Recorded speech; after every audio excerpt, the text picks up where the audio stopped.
Hey guys, Snoopy here, also called John. That's my real name, and I'm here with Cole. We're going to talk about arcs in the competitive scene. Hi Cole, how are you doing? Hey, John, I'm doing really well. Thanks for having me. Yeah, I'm happy to be here, and I thought first we could just talk about competitive arcs and what that scene is like. And well, before then, I guess first we got to talk about what competitive war games are. What do you think a competitive war game is in your eyes? So I play a lot of competitive games, and I think for a long time people would ask me, oh, I heard you liked video games. We'd want to be talking about video games. And I realized at some point when they would ask me about video games, I had nothing to say because I only really played a very narrow band of video games, and they were games that were what I think of as like competitive, like ladder based Sure. video games. So a lot of StarCraft 2, used to be a lot of Dota. It moves around Apex. I played for a long time. The real stuff. Um, Well, yeah, I mean, or Counter Strike. I'm like, I want. Yeah, I mean, they feel like a different type of game, and they Right. remind me a lot about. Remind me a lot they remind me a lot of good competitive board games. So I think to me, it has to do a little bit with the discourse around a game. So I think one way, because you can slice this question different ways. It's like, oh, a competitive game. That's a game where everyone has an equal chance to win. The contest is going to be determined mostly by skill. And like, yes, I don't think any of that's wrong. But I also think it has to do with where you want the conversation to be. Mm, So when I see people playing a game that I've worked on in a competitive setting, I'm really excited by it because no competitive setting exists outside of a wider context. And the context that can foster competitive setting is something like strategy articles. mm, Like, can someone write a strategy article about your game? Can they make a tier right. list of the cards? If they can do that, then your game is competitive. So when I Mm, started seeing content like that for Arcs Bubble and for other games I've worked on Bubble, I'm like, okay, good. This means I'm like hitting on it. Do you know what games don't really have tier lists? Things like Oath, which is funny because Oath was right. designed by a bunch of people who play a really competitive games and was Right. designed as a very competitive game. But I think that the core competitive community didn't really want to engage with it as one, which is fine. Yeah, you don't get Sure. to pick those things. But even something like John Company kind of floats right on that edge. Where John Company, I will read strategy guides, and I do know people who like play it very seriously. But Hmm. folks also seem to think like, well, maybe it's not like completely well suited to competitive play. So what Sure. I'm looking for when I think about like what is a competitive game, to me it is a game that it's going to adjudicate a winner. It's going to lend itself to competitive play formats, but also it's going to reward repeated play and study, not from like a polemical standpoint. So it's not just about like the arguments of the game Yeah. and the aesthetic. Like, because I mean, there are games that I play a lot that I actually don't think are that interesting mechanically, but are very interesting Right. in terms of their arguments. To me, a competitive game, in order to like earn that discourse, it has to be rich enough to reward people. Like, oh, I was thinking about this card, and now I'm like reevaluating it. And I love seeing. I mean, it's been so interesting to watch like different routes to a competitive game. So I mean, I'll use Root as an example. Root was Yeah. very much designed as more of a polemical game originally, and then kind of became a competitive game despite itself. Right. And what we realized was like Root was engaging in this like almost MOBA tradition of here are the new characters, how are they going to shake up the meta? And Mm, so every time we introduce new Root factions, the whole like competitive right. discourse has to restart in a way that is very Hmm. exciting. And it's Right. why if you play a game like Dota or League of Legends, Hmm. the new character patches are It's going to be the crazy. things that are real, yeah, that are gonna pull you in. So that's, I mean, when I'm thinking about competitive games, I'm thinking about the quality of the game itself, but more importantly, I'm thinking about the quality of the discourse around the game. Well, that's helpful. I think like with Root, knowing that it didn't start off as a competitive game, but it came that way, and how it was accepted versus like something like John Company, where I think there's elements there where there could be a John Sure. tournament company tournament one day. It wouldn't surprise me. Um, but I do think this my next question is, can people miss the point of the games they play by playing them too competitively? Is there Sure. anything a designer or developer can do or should do about that? Well, there's a funny, I mean, and Oath is just on my mind, but it is a funny flashpoint for this because Oath to me, there's this like window where players start losing Oath, Mm, where you've realized like, oh, I'm a little out of contention. And the really deep Oath players will usually actually, you're almost never truly out of contention. There are some crazy Hail Marys the game allows. Right, right. Um, but if you get too fixated on it, you'll kind of disengage from the game's storytelling. So I always, I'm really interested in questions about of victory. I mean, Oath is essentially like a giant like ode to like how do we think about victory in games? Sure. And I love seeing experimental designs that do things like say there's no victor or whatever. But to me, in my own design practice, I'm like a victory condition. That's like the best spice. Sure. And so I don't want to make a dish and like not use the most versatile Right. spice, It's like right? it's like Um, salt. yeah, it's like salt. It's like, and so you can cook without it. You can do really interesting things without it. But I'm like, I would rather make a dish to continue the cooking metaphor that was like about salt that used salt rather than use the absence of salt. It's like Oath to me is a good example of that because I am trying to think about other ways of conceptualizing victory while having a victory condition.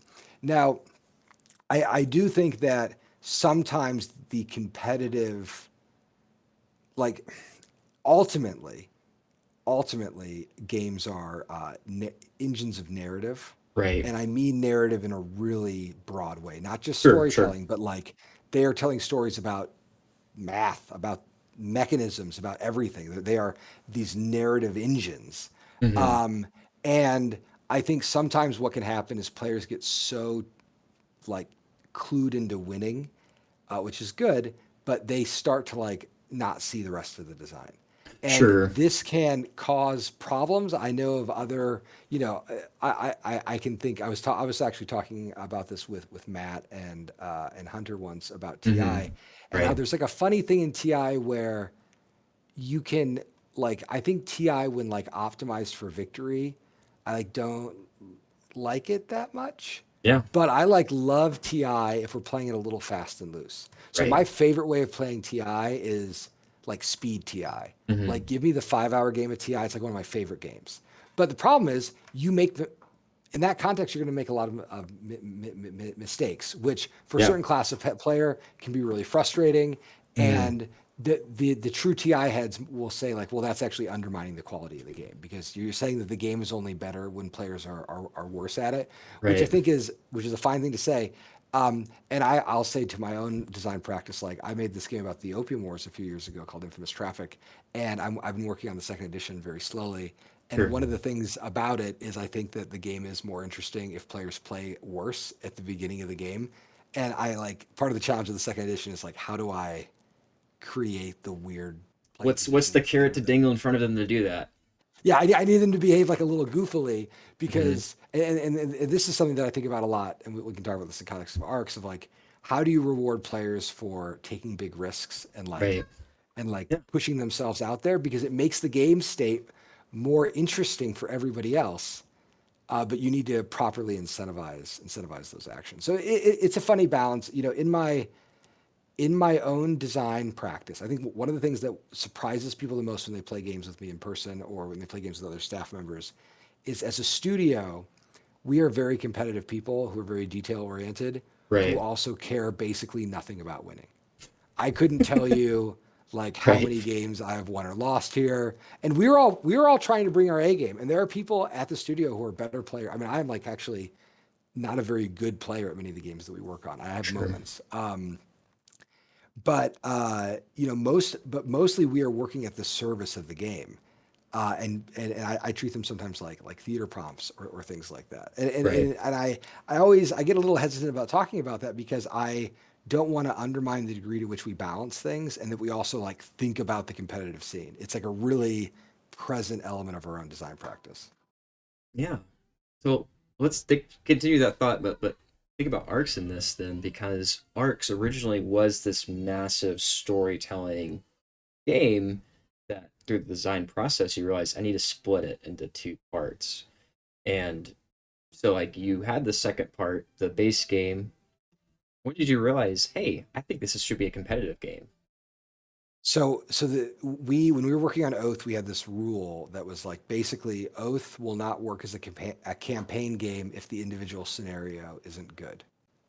Like Right. this is just a really, it seems like dumb. It seems so obvious to say that, but there are actually a lot of campaign games that do this weird song and dance where they're like, well, like the second season gets really good.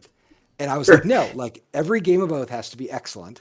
And then the Hmm. campaign will also be excellent. So while we were working on the ARCs campaign mode, we were playing basically single session ARCs. I mean, almost it Hmm. was funny actually when we decided to split the products, which I'll talk more about. There was this like not uproar, but there were fans who were like, "Oh, you're betraying the core vision of the game." And I wanted to tell them like, if you had seen every playtest game we've played so far has been the Sure. single session because Right. that's all we're working on. We would do things like, okay, well, I kind of want like this general feature to happen, or I want this general feature to Right. happen. But mostly, I'm just interested in like, what is that core robust play experience like? And then this kind of neat thing happened, which as we were working, we well, and actually it was a little bit of again, it was another kind of happy accident. As we were working on the campaign content, so what would happen is I would work on the solo for a long time, Right. Right. then I would move to work on the campaign content.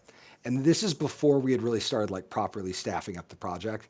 And so I would play the solo game and then I would say, okay, we're going to play the campaign game. And those play tests were like, I would say, hey, come to my office. Some people were playing a campaign game of ARCs.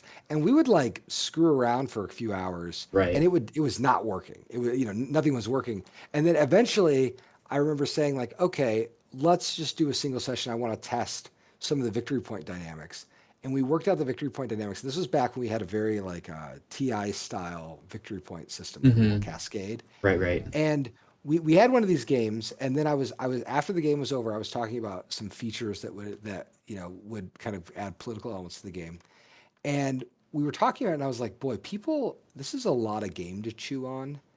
I don't think it's going to make sense for us to do. And it was funny because I don't think like this was not necessarily an idea that I had. I actually don't think any single person on staff had the idea of breaking up the products.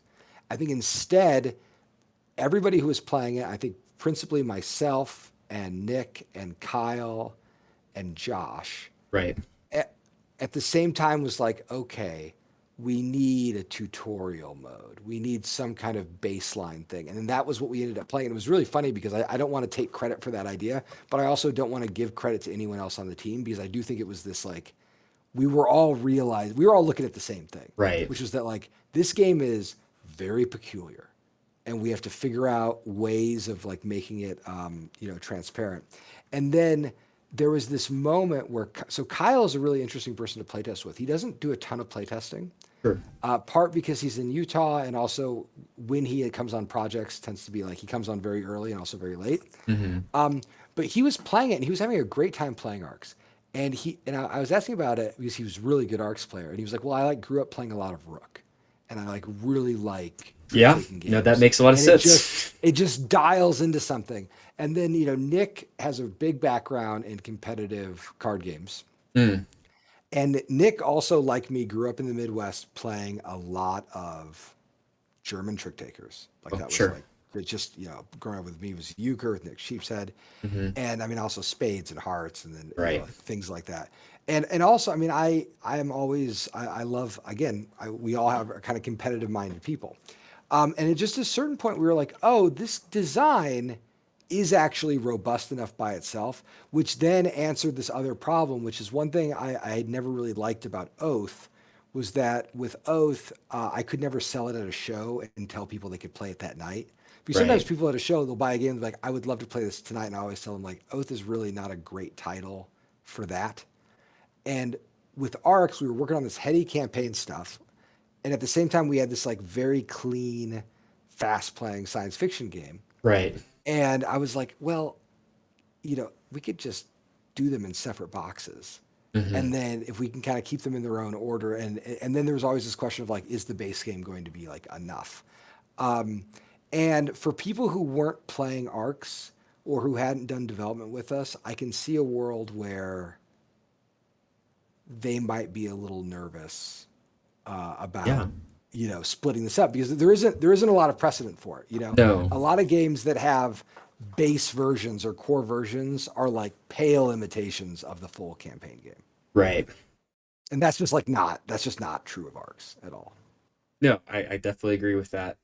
As I hope the videos I've made have shown in the tournament I help organize. I think Arcs is successful just in the base game. But how did you get it fine tuned to where it is though? Because simply splitting it up, I don't think that's just, oh well, now we have competitive game, right? I think you have to do a lot of work and care to do Yeah. that. What was that like? So Arcs is the long. I mean, I'll say just a little bit. Arcs is the longest we've ever worked on a project in studio. It was about a 3-year project. The first year of Arcs was mostly me working by myself, and then about 3 or 4 months before the Kickstarter started. And like, when I say working by myself, I'm not totally like a monk in a tower. Like I'm Sure. pulling in Nick for a random meeting, or we're like talking about Hmm. combat ideas. And then about 4 months before the crowdfunding campaign, I started staffing up the project and saying like, Okay. okay, Nick and Josh, you're going to work as developers, and like Kyle, I'm going to need some more art, and like let's get some graphics going. Um, and we built. I actually think that the Kickstarter version of Arcs is really interesting. Um, it's a little slow, and it's not done. But like as a design piece, I think it's like a little more interesting than people gave it credit for. It Sure. just didn't. It didn't activate people's imaginations the way like a more unfinished campaign might have. Like if I had shared the same campaign mode that we were working on, which was a way less good game, Right. it, people might not have had anything to say. They're like, "Oh yeah, this game isn't done," but like, look at all these crazy ideas that are in it. Hmm. Um, and then after it was done, I mean, we went into a really interesting phase after it was done because I was a little worried that the game didn't have what it took to be really interesting in that core box. So I started feeling the pressure of the ceiling.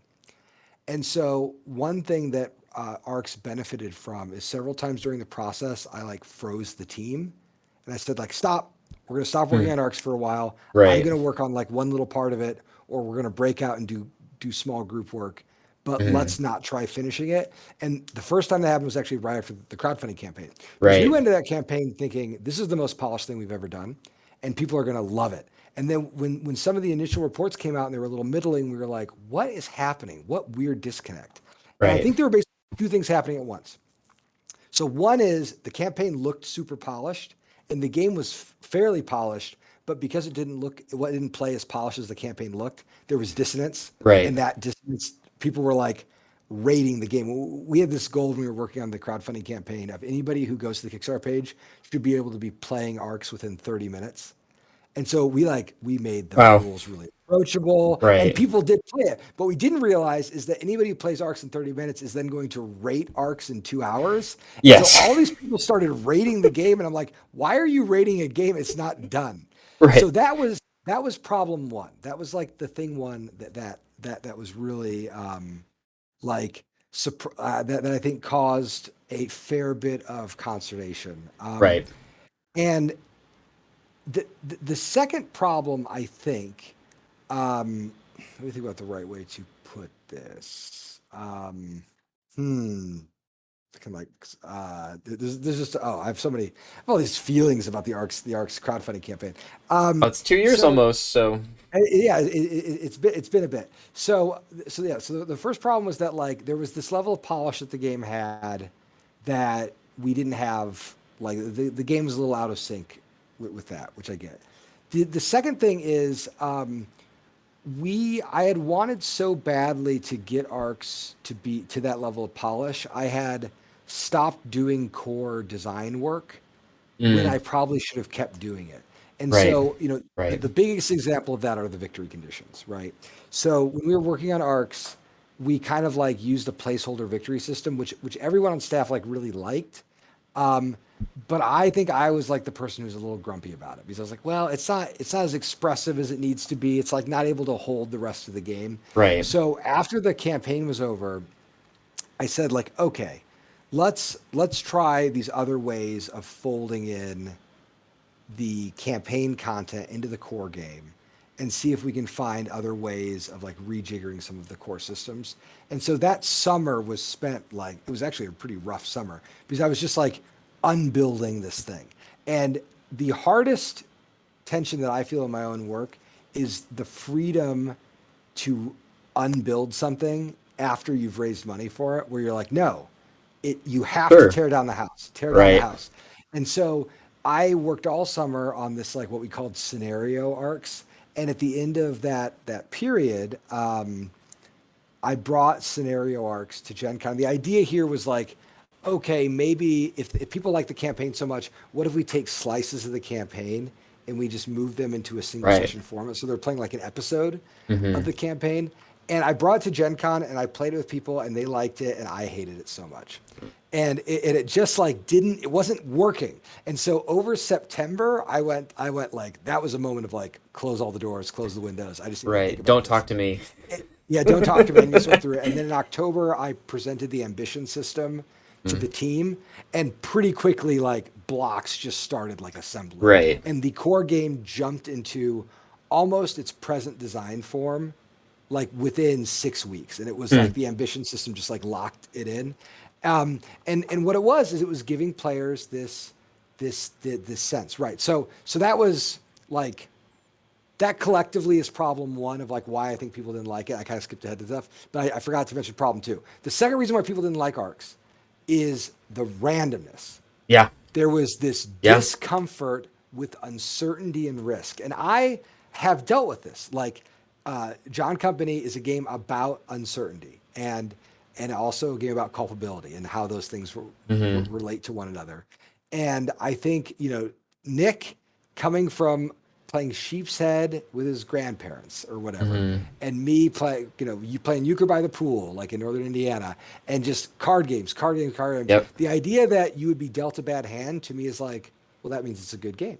Right. I got a bad hand and I can tell a story about, or like I was playing backgammon with my son Mm. a couple of weeks ago, and he was just on fire, and he locked me out on, Right. on my board, and my pieces are just stacking up as he's crushing me, and I'm like, I can't get off the bar, and I'm Mm-hmm. like, and that's backgammon, baby, like Yep. Yep. that's how it goes. Let's rack them up and play it again. And I have faith that the game is going to be interesting and robust enough that over a longer duration, Mm-hmm. you're gonna see all these highs and lows in the competitive scene, but the competitive scene will be able to find its footing.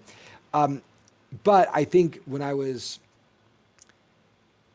we were doing the Kickstarter, there were again like these kind of two audiences. There was this audience who they didn't like what they saw and what they did, what was polished. The element of arcs that is really almost unchanged from the Kickstarter, which is the core card play dynamic. Yes. They hated that because there was so much uncertainty. Right. So Right. anyway, basically over the summer, I tried to find ways to mitigate the uncertainty in one way or another.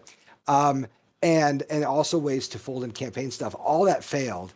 And then with the ambition system, I was like, I remember with the ambition system, I was playing bridge and I Mm-hmm. was thinking about like contracts. I need a victory system that actually is even more uncertain and allows players to create even more interesting gambits Right. because that is leaning into the architecture of the design. And so, like, basically, where the art, and I think this is the case for a lot of products I've worked on, but it's especially true of ARCs, where we were able to build on the core, like, play dynamics of the games, like, where we were able to build on established modes of play, that's where the game really sings. Right. And places where we try to just appease people, that's where we just crashed onto the shoals. And then just as in terms of design history, because I haven't written about this stuff.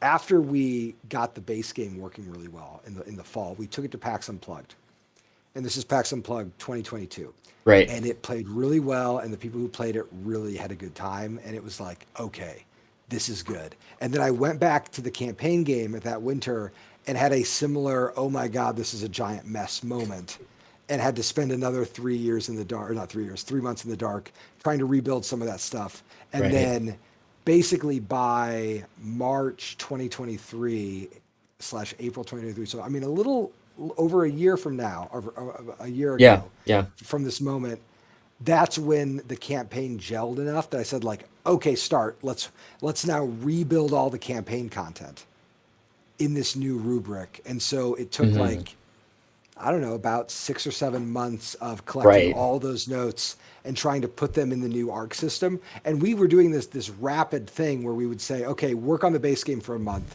go back to the campaign game for 2 months. Now work on the base game for a couple months, go Right. back to the campaign game for a few months. And that cycle did some really amazing things, like the wildness of the card list what we were doing was trying to fold campaign ideas. I mean, that was, I mean, I'll use my favorite cards probably in the whole game, the cartel cards. Right. Those were cards from the campaign game that then turned into base game cards that went back to the campaign game that went turned to base game cards. And we were basically getting to make the same game like 3 or 4 times. So by the time we got to the final thing, we were like, okay, this card is like really well built and well concepted. We're forced Whereas by like fire. yeah, exactly. Because we had just hit it so many times, and even there are places where I think the game one could argue it to being like slightly overcooked, and I think Sure. there are two places in the design. One is like the weapons cards, for instance, you can kind of recycle them for ships. Well, that Hmm. was a really important like utility for those weapons cards because they're so specialized, and we wanted players to be able to cash out of their position. And the other one is like the tableaus and arcs can get like a little sprawly. Sure. And we had for a long time there was a system that only said you could have one card of each type. And even late in the design, I was like, is there a way we can kind of bring that back? And it was too difficult to do it in a way that would actually like help ultimately. And what we ended up saying was like, this is a card list people are going to get to know. And also good play means using your cards. Like Right. like Right. what we start I'm interested in your thoughts of this. Yeah. But like we found in our own plays that like the large tableau problem was like not a problem because you get the big tableau, but like you need to be using those cards. If you're using them, players are going to be stealing them from each other. Right. Also, the high secure strategy is like not it's not great. Hmm. It's good in games where players are sitting on their hands.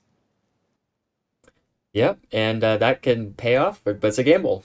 It's Yeah, a but gamble. it's a game. I mean, it reminds me like Ahoy. There's a funny dynamic where we kept getting these very weird reports after Ahoy came out, and we were like, "What are people doing?" And it turned out they were like running out the deck by just recruiting cards, and we were like, "Why aren't they Right. trying to win?"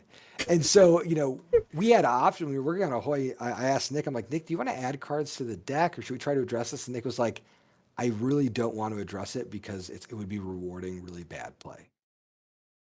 It And I makes was me like, think of okay, like chess, where like when you're first playing chess, it's like, well, let me just capture all the pieces, and yes. I just want to do. That's how I win. And then I remember I played chess competitively as a kid, and first time I sacrificed my queen, checkmated the other guy with just knights and bishop and a rook, and he just was like floored. I was just so like elated, like this is chess, like this is what it's Yes. about. This is why you work hard. Is like for stuff like this, and I think it's Well, similar yeah, in, good. in arcs too. Like there will be strategies that play groups will have, and when they get the game, like oh, this is how you do it, kind of like Dominion. Just do big money. That's how you do Dominion.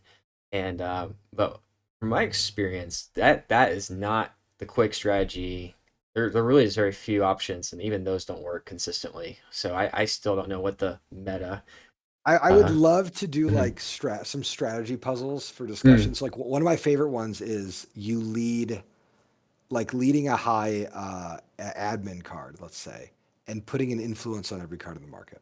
right. Because I have seen somebody came at me once and they were like, I put an influence on every card in the market and then I led again and I led a low aggression card and I Hmm. just secured.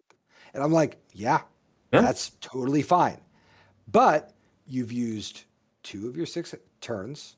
You've got your cards, and also the other players could have blocked you. Yeah. And there were like a lot of different ways that like little moment could have come out. And also, if you did that, other players probably aren't going to do it. So I watched a play once, and it was Hmm. the most conscientious game of arcs I'd ever seen, where someone's like, "I influence." And then I secure, and then the market clears, and someone else is like, "Now I shall influence, and now I'm going to Right. secure." And I was like, "What is happening in this game?" Because the last game of arcs I won, I think I had like Hmm. 2 cards. Right. Yeah. I had like two cards in my tableau, Hmm. and I've won mini games without any. Yeah. And so like so I think that there's a wide variety. We did there's a card in the campaign game that is a tableau controlling card that will come up that will like Oh yeah. constrict Hmm. the tableaus, and it's a good bomb. And I actually that ended up being the fix of that whole conversation. We were like, hey, Hmm. let's put a It's tableau very bomb in the market. effective. I almost got someone the other day with it where they had like 6 agents in the court and they had a bunch of cards they secured, and then I was like, all right, guys, we gotta get this card. They're like, oh no, what have I done? Like, because Yep, they yep. influence so much. Well, and then all your agents stack, which is going to make it hurt anymore. It's hilarious, a hilarious Hmm. card. But I think with arcs, the campaign game made the single session game what it is, and the single session game made the campaign game what it is. Like they are, there is no higher in my mind. There is no hierarchy where one of them is like the purer, truer arcs experience. I think for some groups are going to gravitate way towards one, and some are going to gravitate towards the other. No, I agree. Like for me, like I may get this vibe. I understand like, oh, I'm a cutthroat, ruthless player, but I also like, role play. I like having fun, and for me, that's what Oath is. I really like that part of Oath, and for me, I think when I play the campaign, I'm probably gonna be more leaning into that mode versus the cutthroat nature of the base game, which I do also like.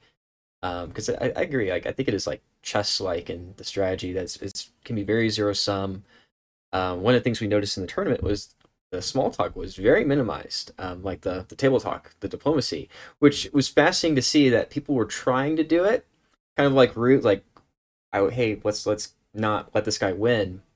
But it's really hard to do that when I don't know what this guy can do. He may be lying to me, but his cards are in his hand. What how can we coordinate? It's very hard. This is the thing that to me separates. It separates the arcs competitive scene from Hmm. TI, from Root, from so many other competitive scenes. Hmm. It's a lot more like competitive poker because Right. there's a fundamental uncertainty about what players can do, and that's where all the tension and the drama comes from. Like my highlight, well, one of them is one person went in, took 5 ships into this other player's planet with his starport city, and we're getting ready for a big battle. But it wasn't an aggression card. So the next player goes in. So his third player goes in next door where the other guy left his city and starport. He has galactic rifles, so he starts shooting both ships with the weapons from this adjacent system, and it just blew my mind that wow, like they talk to each other, hey, we got to deal with this guy, we deal with this guy, and the guy agrees, and then he goes behind and then betrays both of them. Yeah. um it's just like wow, okay. um and again, didn't have an aggression card, he just had a weapon. So like unless you have this knowledge of, oh, he has this lore card with this weapon, I need to be careful. No, it's just really hard to see. So Yeah, no, it's just a fascinating I think to me as a viewer of competitive games, it creates much more dynamic, interesting situations, and it sure. does like there's there's a funny thing. So I've been working on this game Molly House, which has some it's obvious that I'm working on both games. Is how I'll say. Like they have Hmm. similar engagements with risk. Molly House is a co-design, of course, so there's different constraints on it and different advantages. But uh, we originally had this rule that said like you can't talk about your cards. Right. And then we actually got rid of that and said like, look, you could say whatever you want. You can't show people your cards. Right. And what we found was I have played games of Arcs where people are very open about their hand. And then as soon as one player takes advantage of another player who is more open, it's like, oh, Yeah. protect your heart, right? Yeah. Keep Yeah. certain things secret because you don't want to be put in a situation where like you've been talking so much about your like high value hand and then someone's like, okay, Right. I'm gonna like seize the initiative, pull it around, something they're gonna end up taking more actions than you on the on the high end, and that's to me that is what makes the game like it's just so much more engaging. It's also why I'm really so one of the things that I am most interested in as just an observer of games Yeah. is how long the games are going to take to play when players get more comfortable with the game. Yeah. Yeah. Because for our office games, Arcs is a game that is fast. We play Arcs. Arcs is a 90-minute, like we are in and out game. And if it goes like 5 chapter, like really tense calculations, we will get to the 2 hour mark or a little bit more, especially with 4 players. But very rarely do we hit anything above that. Hmm. Whereas I think games with more transparent player positions like Root or like TI, in competitive formats, they get much slower Yeah. Yeah. because players can just like engineer every possibility. I know at the TI final that happened the other day, there was one guy who did a 45-minute turn. in this 13-hour game. And it's just like blows my mind that that can happen. But like if you talk a lot, sure. Yep. No, it's just part of the character of the design. Um, yeah, let's see. And what is your hopes for competitive arcs? I guess like, do you want the? I know there's the Gen Con tournament and other things, but like, what are you hoping for? Is it both campaign and the base game? Is it just the base game? Like, what are you hoping to see? So I used to think that when I was working on games that I could just like make something or make it with a group or whatever, and then we would share it. We'd move on to the next project. But one of the things I learned with Root was that games are weirdly always made collectively. They're like negotiated between their players and the people who want to think about them and the people who are working on them. And you kind of don't get to decide what your game is going to mean and do, right? Sure. Like I used to, so I think um, I my opinion is that like Arcs is a way better game than Root. I mean, I like Root. Root's great, and I'm so happy that it's done really well. It's found its audience, right? It doesn't Root doesn't need me to like it anymore. Do you know Yep. what I mean? Like No, I think it, it it has has its it, it has its house. it has its house. It's great. I'm proud of it, and and I'm so excited. Like the stuff that Josh is working on for Root is so cool, and I am just like thrilled. And we've got new stuff with Magpie coming down the pipe. All that's lovely. But when I look at arcs, I think like arcs, I want to flourish as long as a game can flourish. Like Mm, anything, almost anything I've worked on, I'm like, I want when my kids get older, I want them to like ask me to teach them how to play arcs mm. because I just think that there is like a depth to the design and there's a it is exactly the kind of game that I want to see in this space of the hobby. And it's because I mean I'll say specifically, it's Hmm. it's it's it's a science fiction game that isn't interested in like doing Civ stories, and that is such an open space. So Right. when I can think about competitive arcs, I start by saying, I hope it finds a sustaining audience. I hope it finds people who want to explore it and who want to talk about the exploration of the game. Because if you look at the successful games, to me, I mean, I'm such a simpleton when it comes to stuff like this. Um, the games that are successful are the games that get played, Yeah. and the games that get played are interesting. There is some thing in them that is compelling, and it isn't just a matter of like fun. It's a matter it's something deeper. It's like there's some curiosity. I used to think about like Mm. games to me are like these systems that are right at the edge of our cognition. They're right at the limit of our consciousness. We Right. It's can't like quite. the cat trying to get the laser. Yeah, exactly. We can't quite exactly. We can't quite understand what we're looking at when we're engaging with the Mm. play, and that engaging with the game, and that is the thing that encourages play. It encourages exploration.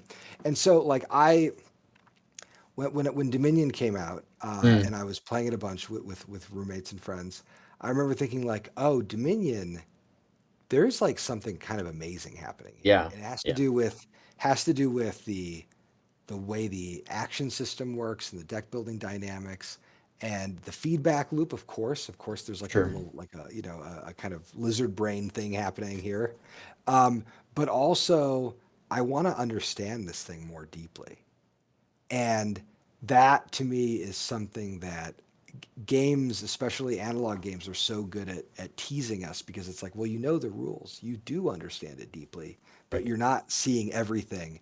And so I want someone to play arcs and be like, wow, I want to play this again. And not only do I want to play it again, I kind of want to like write a tier list. I mean, that's why when Sure. you started producing your videos, Right. I was so excited because I was like, yes, because I also, as a player, want to make Hmm. a tier list Absolutely.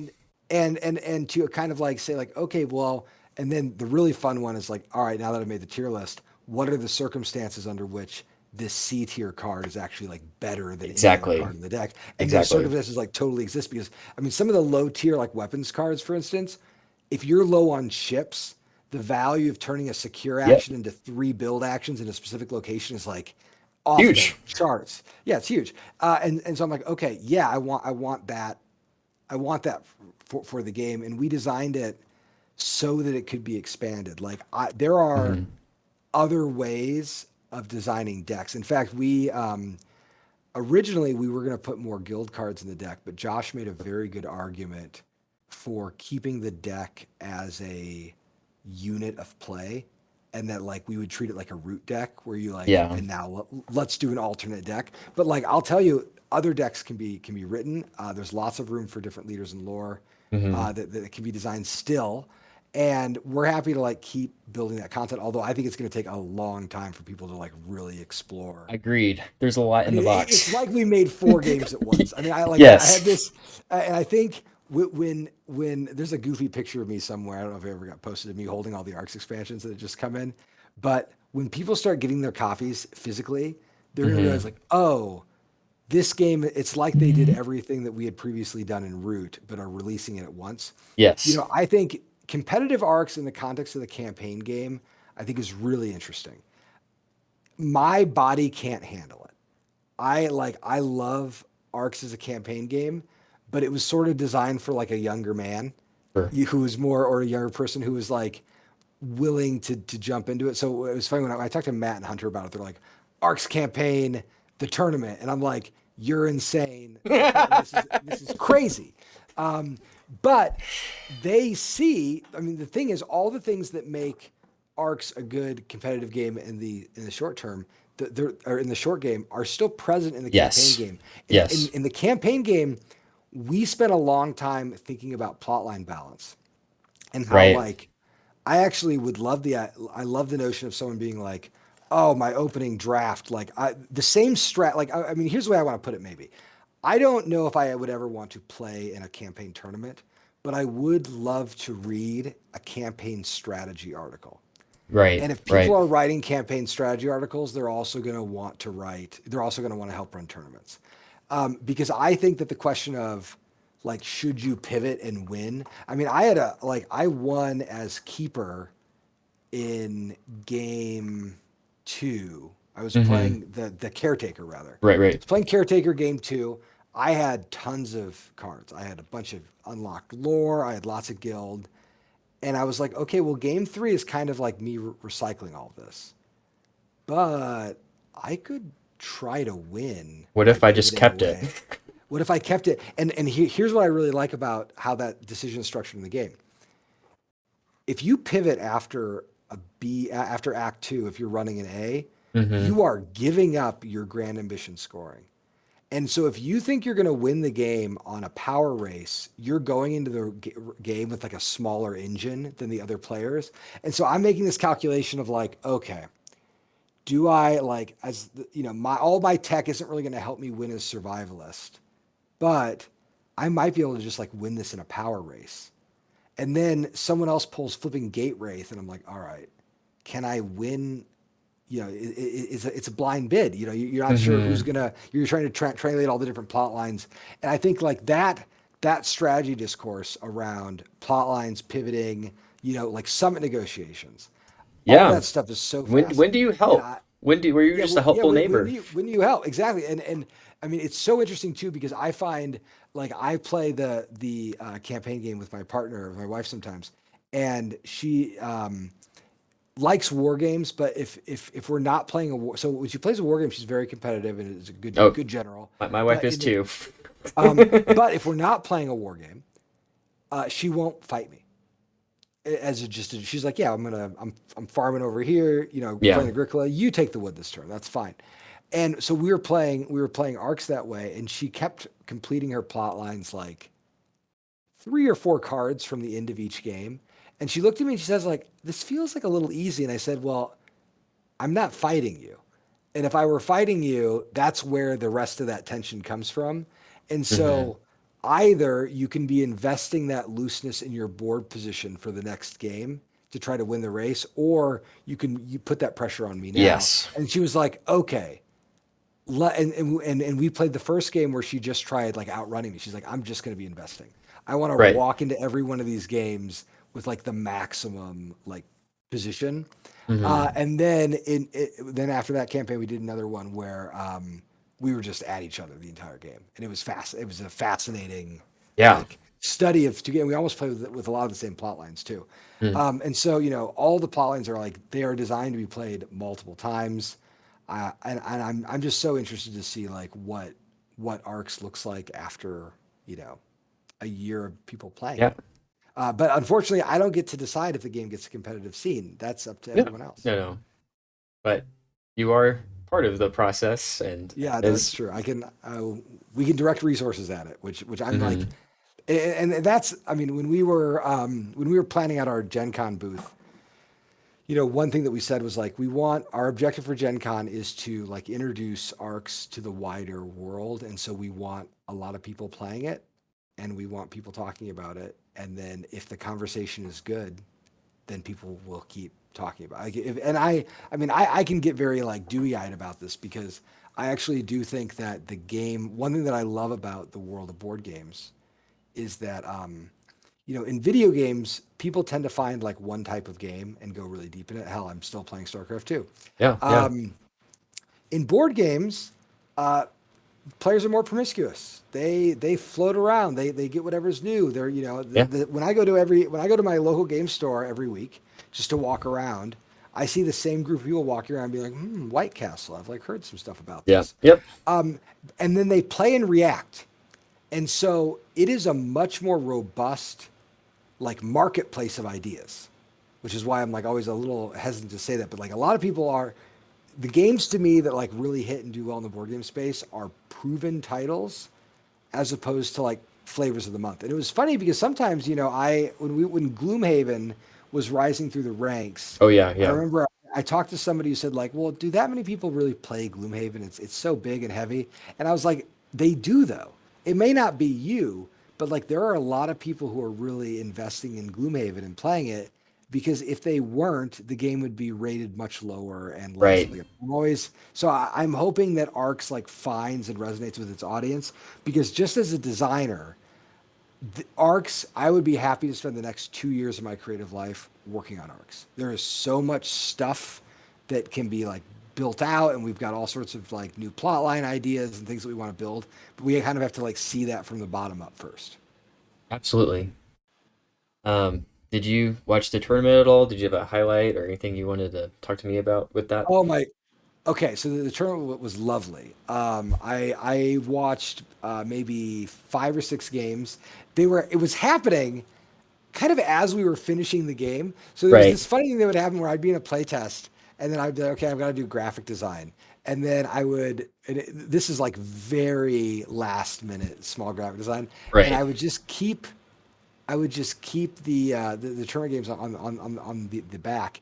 And I didn't watch the finals until a few days ago. I was Oh listening to yeah. them while I was doing some housework, Yeah. and it was amazing. It was such a like down to the wire game. It was also a game Yes. where I felt like you could feel the weight of the tournament because Mm-hmm. people who were playing in the tournament were talking about their strategies. They were making strategic adjustments based on a meta that was like fully forming. So I Mm-hmm. had never seen like a pre-launch tournament, and it was wild to see a meta being formed where Mm-hmm. you would watch someone win a game and someone's like, okay, I'm gonna build, and it was like where you saw people build cities. Mm-hmm. You'd Yep. see people be like, I'm gonna fly here, double city on the relic planet.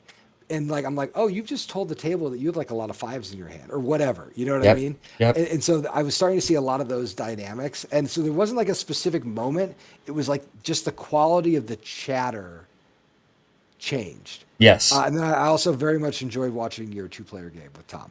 Oh It yeah. was a scream, but it was just an example of like how plastic the core game is. Because that was the other thing. Like I would tune in sometimes and not be listening, but just be watching on their screen, and the board states were so wild. Like Yes. people, and I think this is something that I am very proud of in the design of arcs. Good arcs play often means like leaning out way over your skis to be like, I know you don't have any combat cards in your hand. I can now play the game very differently with that Yes. assumption. And I think this is another place where I'm just going to be interested to see how people like adjust to that because it is so different from any other strategy game out there, including things I've worked on. No, I agree. Like it was very interesting to see people who before the tournament just talking about, oh, you just build out all your cities, get the bonus points, win in chapter 3, you'll be fine. But then we look at the results. Most of the time they went to chapter 4, chapter 5 even, and you got punished if you built your cities too early. Yeah. Um and so like you have to pick your spots. Like that can be a valid strategy, but you can also get punished if you don't know what you're doing. And also be Oh, punished just by the hand you draw. So Yeah, and people using like the court ransacking and being like, no, it's worth taking the city out because I'm going to pull this card from the yep. market. I'm gonna grab all these agents. I mean, there's a lot of interesting moves around there. I mean, it's interesting that the hand draw luck is so fascinating to me because you can do so many things to mitigate a bad hand, but players will still not do them. And so I would always tell people like if you're building a lot of ships and you're planning on winning this game with an offensive stance, you sort of do need access to weapons Yeah. because and every resource is keyed on a different suit. And I would also tell people like you really my default position when I'm playing arcs is to usually compete for two victory conditions, and I'll kind of pick them like based on my starting position. And really, that first chapter where there aren't a lot of points out, that's Mm-hmm. when you're like, okay, what's my board position I'm building into in this first chapter? What's the market card situation that I'm going to get? And Right. that's going to kind of lock me in. And then it's targets of opportunity, right? You get a hand, you're like, well, with this many influence and that market, I could actually compete on empath. I hadn't planned on doing that, but I happen to be in the right spot. And how the initiative is sort of moving around can kind of influence that too. Um, but I'm always surprised when someone gets skunked out on like a last hand, a last, especially like a five chapter game. If you have a bad hand on your fifth chapter, it's like your fault. Like you have built, you have to always ask yourself like, what is? I mean, I always there's an old wargaming canard that says like whenever you lose a game by one die roll, Mm-hmm. ask yourself what decisions led to that die roll, the Yep. game hinging on that die roll. Yep. Exactly. Um, and occasionally I mean and the dice are a great example too because people will they love the bombard dice until the bombard dice don't love them back, and then they're like, Nope. or the skirmish dice, Mm-hmm. they'll be like, oh well, maybe I shouldn't do this, or someone will go raid them and get lucky, and then they'll try to raid them back and just get ruined, and they're like, what happened? I'm like, well, you went on a raid against a large standing army. There was almost no way you were going to get out of that without getting a bloody lip. No, I mean it was a 1 in a million shot, and that's what you're going for, and you didn't blow up the Death Star. I'm sorry. Yeah, yeah, it doesn't always play quite like that. Yeah, it was amazing, and I just especially I mean this is the first time you would ever run a big Oh tournament, yes. No, this is and nothing like this before in my life. So um, and it was fun to see the community like rally around you, and it was just I mean the fact that there were so many people who were willing to like jump in and help, and I mean by the end the tournament streams were just looking so good, and hmm th- there's it no was way to fun. like learn or teach or learn how to do any of that stuff. No, no, it was good, and I was happy to be part of that. And no, it's it was something that you just kind of like walk in on faith a little bit, and just hoping like, hey, I think this is a good community. I've been part of it for with the root stuff for a while, and I think Arcs is still new, but I think it can work, and glad it did. Um, let's see. Probably need to wrap up soon, but one last question was, do you have a favorite lore or favorite leader cards from the base game? Fun question there. So let's see. My favorite, I mean, okay, so I'll tell a story about one lore card, which is the Galactic Rifles. Oh yeah. That lore card, which I think Nick had the original draft of, was like it's one of the first lore cards. It was a lore card before we even knew what lore cards were. And no matter what else changed in the game, we kept like being like, well, we have to make sure Galactic Rifles works.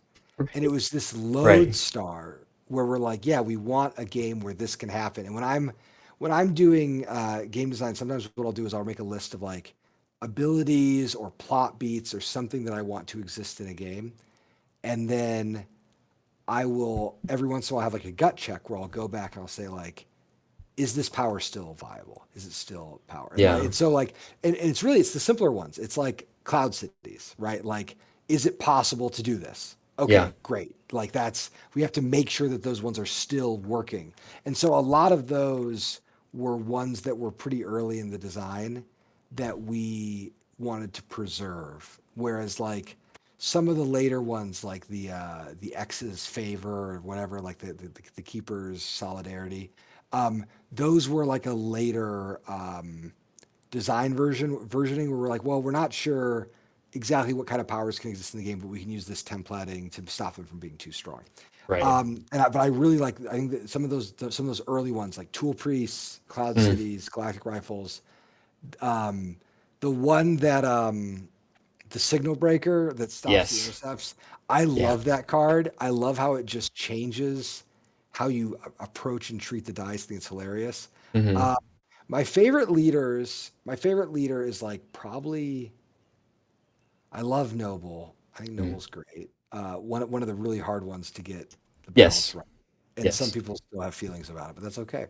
Um, but I actually like Fuel Drinkers was one of the early Oh, good leaders, one. and I just loved how it changed the game. It was like if this leader is in, it should change the game for everyone. And Right. I also, like the Fuel Drinkers as a power. It was funny because I did that. That was a power that I designed, and it was very simple and then it kept not working, and so we kept doing more complex versions of it, and I would be like, no, go back to the simple version. And because I do think that like I want to believe that we can Right. design simple leaders. And another one is like Rebel. Like Oh, Rebel went yes. through a lot of different versions, and I really like how it landed. um, and what I would love to be the case is that when we would do new packs of leaders in lore, that they are of the same or less complexity than anything else. So I want more rebels and fuel drinkers, just as Hmm. a general one. And then the last one I'll mention, I think, is the quartermaster is the one that uses the supply lines. Yeah, the starports you control. Yeah, you have to like that one is so I love that leader. That was a leader that I was like, this will never work. And so I can't remember which one of us had the thought. I think it might have, it just reeks of my fingerprints. But I think Josh is the one who fixed it. So Hmm. regardless of who had the original idea, should get a lot of credit for figuring out how to make it work. And I was like playing a lot of Nevsky and like thinking about levy and campaign. And Right. at a certain point, I remember telling Josh like, I don't think that this leader can work, and it's a fun idea, but like I think it's going to upset the game too much. And then he just sat with it for a few days and then came back with a really good take. Josh, who has the primary design credit on the Leaders in Lore pack, but also has a content design credit on pretty much all of the elements. I mean, Josh designed probably as many cards and arcs as I did, and I loved our working relationship because what would happen is we would both, especially in campaign arcs, we would both like work on a different plot line, and then we would like at lunch I'd be like, all right, Josh, switch, and then we'd like work on it again, and then sometimes I'd be like, I can't do this one, Josh, help me, and then he'd fix it or I'd rescue him. So like he did, I remember the last ones, he did a reconceptualization of the Warden, which I had worked on so much and just couldn't Oh, get to yeah. work. And then he rebuilt Warden and did really good. And then I did the rebuild on Gate Wraith, Mm. which had been a thing that he had started on. And then I was like, what if we go more into Cosmic Horror? Um, and in all those cases, like I just felt like we had a really good back and forth. And it's already something that's funny. I'm working on the new Oath stuff right now, and I'm having a great time. And I'm always like, Josh, I miss a little bit of the rapport, Right. and that will come later. That's just part of the process. Yeah, he was great on the final. He did the commentary with me, and he said he hadn't watched Arcs in like months, or even thought about Yeah, Arcs in months, and he hadn't missed a beat. He was spot on, he and was. Yeah, it was he's great. right. I mean, for ending a big project is always tough, and for everyone who was on the core Arcs team, the last 3 months of Arcs from kind of like mid September to mid December were an absolute scrum. They were like every day work as much as you can. And like we're of course trying to be reasonable, and everyone's got families and people that we have to get back to, but like it was so difficult. And after the project was over, we submitted it right before we left for Christmas break. Hmm. And I remember touching base with Josh in mid-January, and he was like, I'm cooked. He's like, it's going to take me a couple months to recover. And I had to be like, hey, take a couple months, just like Right. kind of unplug yourself from everything. It'll help. But yeah, and so I'm not surprised that he missed some of the tournament because I know he needed the pause that refreshes. Well, Cole, it was fun to talk with you about Arcs, and thanks Oh my, for John, thank yeah. you so much for running this tournament. And I mean, it's always so scary to finish a game because you really have no idea what's going to happen. once it's out of your hands. And to have your pre-launch tournament running during that process and to see people reacting very positively to the game, it was a salve. I would just have these moments where I'm like, oh God, have I wasted the last 3 years of my life? And then I would see people watching your streams and think, no, this is great. People are going to love this. So from us, I just want to say thank you for all the work you've done. Absolutely. All right. Thanks.